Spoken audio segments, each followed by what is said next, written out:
అత్తయ్య చెప్పమ్మా. తినండి అత్తయ్య. అత్తయ్య మొన్న 6 నెలల క్రితం మీ అబ్బాయి నేను పెళ్లికి వెళ్ళాం కదా, మా ఫ్రెండ్ పెళ్లికి. ఏంటో అత్తయ్య అప్పుడే ఇద్దరికి గొడవలు అత్తయ్య. అత్తగారికిను కోళ్ళకి అస్సలు పడట్లేదు.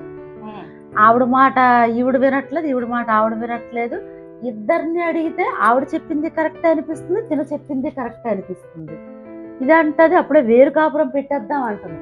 ఈ వయసులో వాళ్ళు వదిలేసుకుని తల్లిదండ్రులు వదిలేసి వెళ్ళడం కరెక్టే అత్తయ్య. ఏంటో అత్తయ్య ఈ లోకం ఇలా మారిపోయింది. ఈ కాలం పిల్లలు ఒక విధంగా తల్లిదండ్రుల దగ్గర పెరిగి వస్తారు. ఇక్కడ అత్త దగ్గరికి వచ్చేసరికి అత్త రూల్స్ చెప్పేసరికి ఆ పనుల దగ్గరికి వచ్చేసరికి ఇద్దరికి నప్పటం లేదు. అత్త అయినా అడ్జస్ట్ అవ్వాలి, కోళ్ళైనా అడ్జస్ట్ అవ్వాలి. సర్లే చిన్నపిల్ల కదా తెలుసుకుంటది అనేసి అత్త వదలట్లేదు. అత్తలు అత్తల్లాగే ఉండిపోతున్నారు.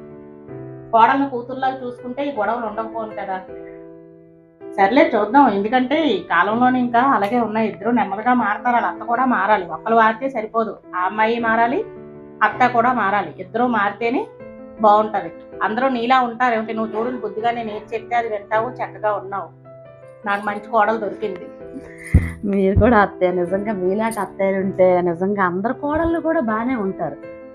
నాకు అదృష్టమే కదా మీరు దొరకడం. నువ్వు నాలో అమ్మని చూసుకుంటున్నావు, నేను నీలో కూతుర్ని చూసుకుంటున్నాను. అందువల్ల మన ఇద్దరమే ఎప్పుడూ బాగానే ఉంటాం. వాళ్ళు కూడా అలాగే ఉండాలని చెప్పు.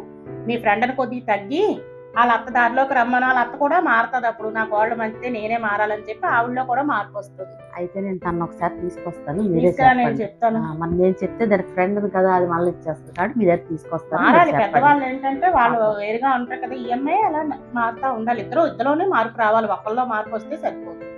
అందరూ మన ఇద్దరులా ఉంటే చాలా బాగుంటుంది. బాగుంటుంది నిజంగాను చాలా ఆనందంగా ఉంది.